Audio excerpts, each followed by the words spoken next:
Este video de una cámara de seguridad donde se muestra una pareja llegando a un hotel fue la prueba contundente para condenar al hombre que le arrebató la vida a Daniela Spitia en Colombia.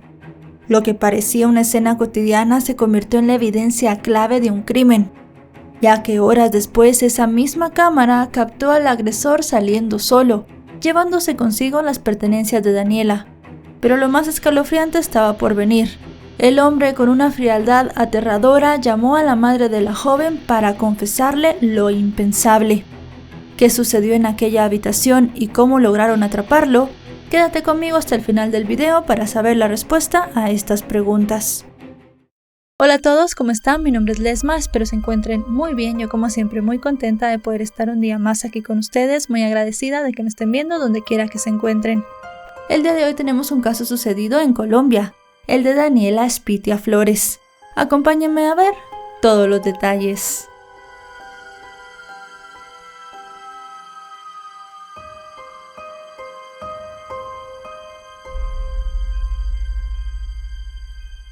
Antes de iniciar este video quería comentarles que mi libro En el laberinto de sombra ya está disponible para ser comprado en la plataforma de Amazon. Cuenta con dos versiones, la tapa blanda y también el ebook para que escojan la que más les guste. Daniela Spitia Flores nació alrededor de 1998 en una vibrante y alegre ciudad llamada Barranquilla, en Colombia. Ella fue la cuarta de los 5 hijos de una mujer llamada Jenis Patricia Flores, que según algunos registros los crió con el apoyo de su madre y el cariño de otros familiares.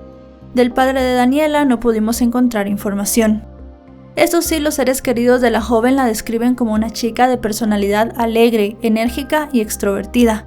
Tenía una gran pasión por el baile y un entusiasmo contagioso que iluminaba cualquier reunión.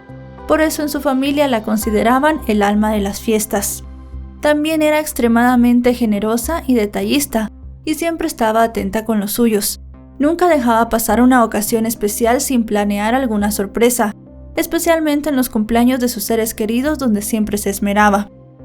Así las cosas, Daniela fue creciendo y a los 13 años inició una relación sentimental con un chico 5 años mayor que ella, a quien conocía desde la infancia. Su nombre era Deimer Eduardo Díaz Mendoza. No existe mucha información sobre Deimer, sobre sus padres o sus primeros años de vida. Sin embargo, se estima que dada la diferencia de edad con Daniela, puede haber nacido en el año 1993. También se sabe que vivía con su abuela, aunque se desconocen los detalles de su entorno familiar y su crianza. En su juventud intentó formarse en el Servicio Nacional de Aprendizaje, una institución que ofrece educación técnica gratuita en Colombia. Sin embargo, el joven no logró terminar sus estudios. Según relatos de la familia de Daniela, ella y Deimer vivían muy cerca el uno del otro y crecieron prácticamente juntos. De niños compartieron un sinfín de juegos y salidas, y con el tiempo esta amistad evolucionó, y al llegar la adolescencia, como dijimos, este cariño se transformó en amor. A pesar de ser muy jóvenes, luego de un tiempo de estar saliendo juntos, Daniela y Deimer se casaron y formaron una familia. Ella se convirtió en madre por primera vez antes de cumplir los 16 años, y 3 años después le dio la bienvenida a su segunda hija. La maternidad transformó por completo su vida. De un momento a otro, sus responsabilidades se multiplicaron, obligándola a madurar antes de lo esperado. Mientras otras chicas salían de compras, al cine, o con amigos a bailar o también hacer algún otro plan social, Daniela debía quedarse en su casa cuidando a sus hijos. Sus prioridades evidentemente cambiaron drásticamente, y aquellos días de despreocupación habían quedado atrás. Desde ese momento, cada decisión que ella tomaba giraba en torno al bienestar de sus hijos, quienes según sus familiares se convirtieron en el centro de su mundo. A decir de su madre, Daniela tenía una vocación muy especial por sus hijos, aunque debía dividir su tiempo entre el trabajo y la crianza, pero destacaba su dedicación y amor condicional, ya que les brindaba a los niños todas las atenciones que necesitaban. Por su parte, Deimer era muy diferente a Daniela. Era conocido por ser un hombre violento, impulsivo y obsesivo, además de un consumidor de sustancias ilegales. Desde el principio de la relación, él ejerció violencia sobre Daniela, y con el tiempo esta agresividad se volvió más evidente y peligrosa. Según algunos testimonios, en múltiples ocasiones él la había amenazado con quitarle la vida y después huir, sumiéndola en un miedo constante, del que pocos conocían la magnitud. Con el paso del tiempo, la situación se volvió insostenible y la violencia escaló a niveles inimaginables. Daniela ya no podía seguir tolerando esa situación, por lo que en 2018 tomó la decisión de separarse, con la esperanza de encontrar paz para ella y para sus hijos. Sin embargo, esta separación no puso fin a su calvario. Ella estaba decidida a rehacer su vida, por lo que consiguió empleo como asesora de ventas en una tienda de celulares y tenía planeado retomar sus estudios para construir una carrera universitaria. Estaba lista para forjar un futuro tranquilo y lejos de Dahmer, con la firme convicción de que se merecía una nueva oportunidad en la vida.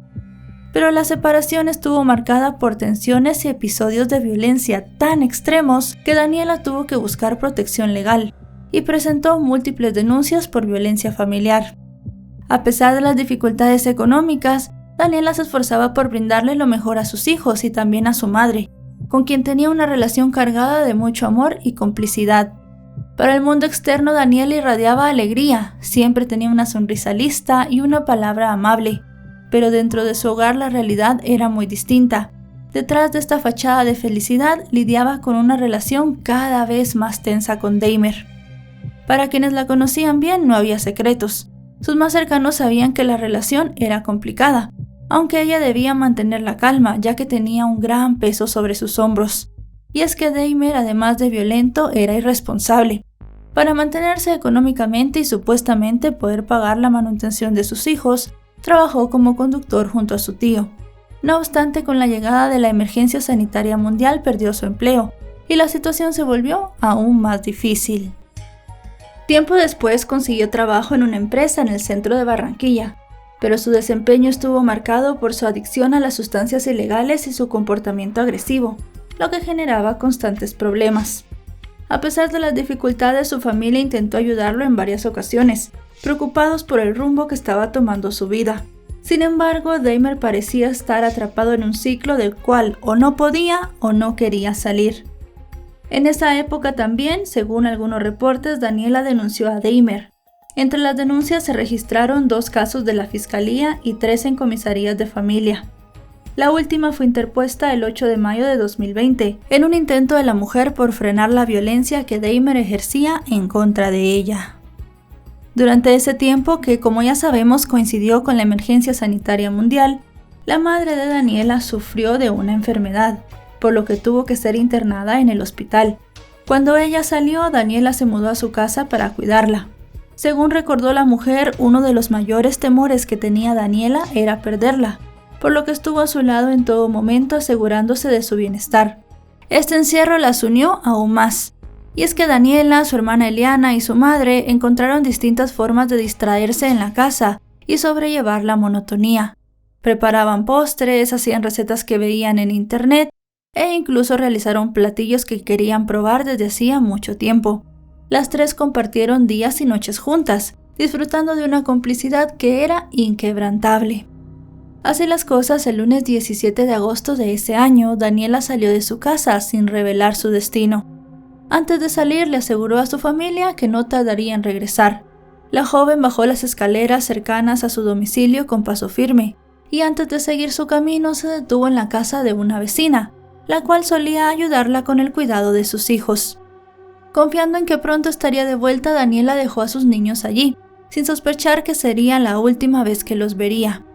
Según el testimonio de la madre de la joven, el día anterior a estos hechos, Dahmer la había llamado con la excusa de acordar la entrega del dinero correspondiente a la manutención de sus hijos. Cansada de la insistencia del hombre de verla y decidida a mantener una distancia, Daniela fue tajante. Le dijo que si realmente quería cumplir con su deber como padre, debía buscar otro medio para hacerle llegar el dinero. Ella no tenía interés en verlo ni en darle una nueva oportunidad de acercamiento. Sin embargo, de alguna manera Dahmer logró persuadirla. Algo en su discurso la hizo ceder y aceptar el encuentro, sin imaginar que aquella decisión cambiaría su destino para siempre. Horas más tarde, ese mismo día, la madre de Daniela recibió una llamada que nadie debería recibir. Al otro lado de la línea, con una frialdad escalofriante, Dahmer le confesó algo terrible. Había acabado con la vida de Daniela. Sus palabras fueron secas y desprovistas de remordimiento, como si el horror de su acto no tuviera ningún peso. En ese instante el horror de aquellas palabras paralizó a Janice, y su mundo se desmoronó. A pesar de que en el pasado él ya había lanzado amenazas similares, asegurando que los llamaría cuando le quitara la vida a Daniela, la mujer por dentro todavía tenía la esperanza de que lo que estaba diciendo Dahmer no fuera cierto. Con el miedo creciendo, alertaron a las autoridades y también comenzaron una búsqueda desesperada por centros de salud y de asistencia, esperando poder encontrar a Daniela herida. Sin embargo, su esperanza duró poco, porque esa misma tarde la policía se comunicó con los familiares de la joven. Le solicitaron que se presentaran en la morgue. Habían encontrado el cuerpo de una joven en un motel residencial ubicado en el centro de Barranquilla, y la descripción del cuerpo coincidía con el de Daniela. Al llegar al lugar, los peores temores de la madre de la joven se hicieron realidad. El cuerpo de Daniela estaba allí, pero sus pertenencias no habían sido encontradas en la escena. Faltaba su cartera, su teléfono celular y su ropa. Fueron los empleados del establecimiento quienes notaron que Daniela había ingresado acompañada de un hombre. Al principio no les parecía nada fuera de lo común. Realmente muchas parejas entraban a este lugar. Pero la inquietud comenzó a crecer cuando después de 2 horas el hombre salió solo, y Daniela no volvió a salir de su habitación. Eso sí, antes de marcharse, este hombre, según contaron los empleados del lugar, se detuvo en la recepción. Una de las empleadas con naturalidad le preguntó si su acompañante permanecería más tiempo. Y con una calma inquietante, él respondió que la chica saldría luego de unos minutos, pues estaba terminando de cambiarse. Ya luego, sin dar más explicaciones, abandonó el lugar de manera apresurada. Pero viendo que el tiempo pasaba y no había señales de movimiento en la habitación, los empleados comenzaron a preocuparse. Tocaron varias veces la puerta, pero no obtuvieron respuesta. Así la inquietud creció y finalmente decidieron abrir. Encontraron una escena aterradora. Daniela estaba acostada sobre la cama cubierta con una sábana con una gran mancha de sangre a su alrededor y una almohada colocada sobre su cabeza. Cuando las primeras autoridades llegaron al lugar de los hechos, se encontraron con el cuerpo sin ropa y con un pico de una botella tirado en el piso. El material probatorio recopilado indicaba que el agresor había utilizado ese objeto para golpear a Daniela en el pecho hasta causarle una herida fatal. Luego de eso había utilizado una almohada con la que al parecer la había asfixiado. Luego de reconocer el cuerpo, la madre de Daniela evidentemente no dudó en señalar a Dahmer como el autor de los hechos. Sospechas que también fueron confirmadas por los trabajadores del hotel, quienes reconocieron a la perfección su imagen. A pesar de que había evidencias y testimonios que señalaban a Dahmer como el autor de los hechos, la policía no procedió con un arresto inmediato. Los familiares de Daniela temían que pudiera eludir su responsabilidad e incluso agredir a otras personas, ya que para ellos Dahmer era un hombre extremadamente peligroso. Aunque no detuvieron a Dahmer, eso sí, la policía siguió con su investigación y pudieron realizar una línea del tiempo más o menos de lo que había sucedido. Según pudieron conocer las autoridades con su investigación, Daniela y Dahmer habían ingresado poco antes del mediodía al motel. Las cámaras de seguridad los captaron entrando, y estas imágenes se volvieron claves para la investigación. Como ya dijimos, aproximadamente 2 horas después se puede ver a Dahmer saliendo solo y llevándose consigo el bolso de Daniela. Esta evidencia visual resultó crucial para poder reconstruir los últimos momentos de la joven. Según lo relatado por los investigadores, como ya sabemos, existían antecedentes de violencia intrafamiliar, y todo esto podía proporcionar una base sólida para determinar el móvil del crimen. Fue entonces ya en este momento cuando Dahmer fue señalado como el principal sospechoso, y las autoridades emitieron una orden de captura en su contra, pero para ese momento ya era tarde, pues el hombre se había dado a la fuga. La familia de Daniela quedó devastada, y la noticia de su asesinato causó dolor entre quienes la conocían, pero también entre las personas que escuchaban su historia. En medio de estas escenas de angustia, el 19 de agosto, la joven fue sepultada en un cementerio local. Entre lágrimas, su madre compartió algunos recuerdos de ellas juntas, destacando lo extraordinaria que era su hija y el vacío grande que estaba dejando su partida. Para la mujer era imposible dejar de pensar en la vitalidad que Daniela irradiaba y en que su ausencia le oprimía el alma. El sufrimiento evidentemente también alcanzaba a los 2 hijos de la joven, quienes eran los más afectados en toda la situación. La más pequeña de 2 años no comprendía qué estaba sucediendo, pero se negaba a comer, y el hijo mayor de Daniela para ese momento aún no había sido notificado de los hechos, pero ya empezaba a notar la ausencia de su madre. La noticia generó una ola de indignación y dolor en la comunidad, quienes expresaron su rechazo ante este acto de violencia, resaltando la urgencia de tomar medidas efectivas para proteger a las víctimas, especialmente porque Daniela ya había hecho varias denuncias. Los medios de comunicación del país hicieron eco del caso, brindando una amplia cobertura y poniendo en el centro del debate la problemática de la violencia contra la mujer. Distintos reportajes y artículos analizaron las circunstancias del crimen, el contexto de la relación entre Daniela y Dahmer y las carencias en los sistemas de protección. Pero la familia de la joven también se enfrentó con distintos comentarios que de alguna manera responsabilizaban a Daniela de lo sucedido, por haber accedido a encontrarse con Dahmer en el lugar donde ocurrió el crimen. Estos señalamientos añadieron una carga al duelo de la familia, obligándolos a lidiar no solo con la pérdida de Daniela, sino también con su revictimización. En medio de los reclamos y el impacto que generó la noticia, el fiscal general de la nación en ese momento ofreció una recompensa de aproximadamente $1,300. Esto para cualquier persona que proporcionara información que los condujera a la captura de Dahmer. Para ese momento, las investigaciones y el interrogatorio de algunos testigos habían revelado que el hombre se había comunicado con sus familiares pidiéndoles ropa y dinero con la intención de escapar. Al parecer, ocurrió una conversación telefónica en una tienda del barrio donde habían vivido Daniela y Dahmer, y fue escuchada por algunos vecinos. Ante esto, las autoridades se mantenían en alerta para dar con el paradero del hombre, y habían habilitado una línea telefónica para cualquier persona que pudiera dar información. Además, justo por esos días, la familia de Dahmer abandonó el barrio de manera inesperada, desapareciendo sin dejar rastro alguno. Esto evidentemente aumentó la desesperación y la impotencia en los allegados de Daniela, quienes temían que el crimen quedara sin justicia. Así las cosas, el 22 de agosto de ese mismo año, familiares y amigos de Daniela realizaron un plantón cerca de su residencia. Fue una protesta pacífica, pero con un mensaje contundente. Exigían justicia y que el crimen no quedara impune, y además de eso que se pusiera fin a la violencia en contra de las mujeres. Estamos aquí todas para hablar con ella, para hacer justicia. ¡Justicia! ¡Justicia! Pedimos justicia, no más impunidad para estos crímenes que nos están matando, que nos silencian, que nos dejan a un lado, siendo un género invivible, inseguro, poco libre. Esta iniciativa nació gracias a la intención de algunas amigas y una prima de Daniela, quienes no solamente sentían mucha impotencia de que Daniela estuviera sin vida y no se hiciera justicia, sino que se sentían asustadas de que Dahmer estuviera libre y merodeando por el barrio. 4 días después, el mayor de los tíos de Dahmer y empleado de una empresa de alimentos relató el drama que estaba viviendo su familia después de que este hombre le quitara la vida a Daniela.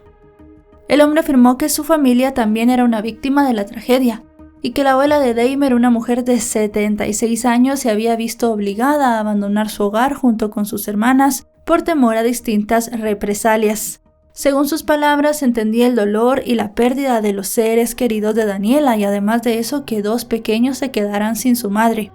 Afirmó que su familia rechazaba enérgicamente el crimen. Dijo que no sabían nada de Dahmer, pero en cuanto supieran algo lo entregarían a la justicia. Dijo que estaba conmovido y al borde de las lágrimas afirmó que no tenía ni idea del paradero de su sobrino. Comentó, como ya les dije, que si llegaban a descubrirlo llamaría a las autoridades para que lo arrestaran. Ellos querían que él se entregara y enfrentara las consecuencias de sus actos, para así devolverle algo de tranquilidad a su propia familia. Negó que le hubieran facilitado dinero o ropa para que se fugara, y aseguró que estaban interesados en hablar civilizadamente con la familia de Daniela, porque al final los pequeños también eran familiares suyos. Cuando estaban por cumplirse 20 días del crimen, el 6 de septiembre, las autoridades finalmente lograron capturar a Dahmer. La noticia llegó de manera inesperada y con un giro sorprendente, ya que él no fue atrapado por el caso de Daniela, sino mientras presuntamente asaltaba a una persona en Bogotá. Una vez que fue judicializado por este delito de hurto, las autoridades descubrieron que sobre él pesaba una orden de captura emitida por la Fiscalía por feminicidio agravado.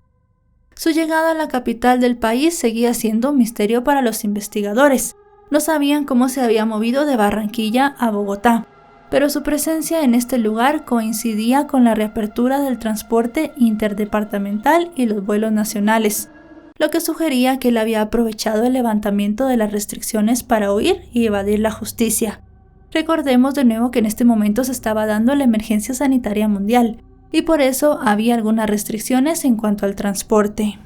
La tensión creció mientras se conocían más detalles, y es que Dahmer había logrado evadir a la justicia durante casi 3 semanas, pero parecía haber bajado la guardia, convencido de que podía seguir huyendo. Su captura no solamente trajo alivio a la familia de Daniela, sino también avivó la indignación de quienes temían que el crimen quedara impune. El hombre, cuando fue capturado, estaba con otro delincuente, y al momento de su detención llevaba 2 celulares y una cadena de oro, la cual pertenecía a Daniela. Lo más alarmante fue que el hombre intentó evadir que lo identificaran, presentando un documento de identidad falso con el nombre de Héctor Daniel Parra Martínez. No fue sino hasta varias horas después de su arresto que los investigadores descubrieron su verdadera identidad y que la documentación que había dado no le pertenecía. A partir de ese entonces, Dahmer enfrentó a la policía por cargos de hurto, falsedad en documento público y además de eso por el feminicidio de Daniela. Ese mismo día, en una audiencia virtual que se realizó desde Barranquilla, Dahmer, a pesar de la abrumadora cantidad de pruebas en su contra, tuvo el descaro de no aceptar su responsabilidad en el crimen de Daniela. El fiscal le presentó los videos que evidenciaban su ingreso al motel junto con ella, su permanencia en la recepción y su apresurada salida. Sin embargo, Dahmer se mantuvo en su negativa, y el juez determinó imponerle una detención preventiva en la cárcel. No fue sino hasta el 12 de agosto de 2021 que, tras llegar a un preacuerdo con la fiscalía, él aceptó su responsabilidad y se le condenó a 34 años de prisión. El caso nunca llegó a juicio, pero las pruebas fueron contundentes. Los videos y los testimonios situaban a Dahmer con Daniela, y finalmente fue recluido en una cárcel donde cumpliría su condena.